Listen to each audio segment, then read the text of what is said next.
Luke Richardson, founder of Lucra Cars, is building a new coupe that he hopes will carve out his niche somewhere between Lotus and Ferrari.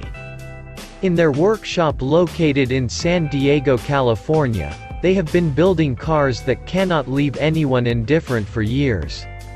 I must say that you saw one of them in the movie, Fast and Furious 6. Lucra builds two models, the L148 costs about $100,000, and the LC470 for $250,000.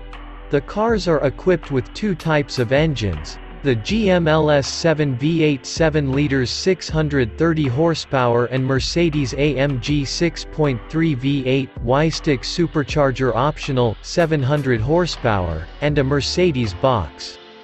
I want to say that in use in such cars, there are no best engines and transmissions in the world. Remember such supercars as the Pagani Zonda.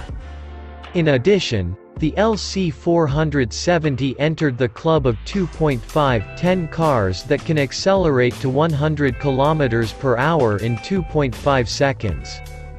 This is the same acceleration speed as the famous Verona. The braking distance from 100 km per hour to 0 is only 28 meters. As for me, the car looks great, although as they say it's all a matter of taste.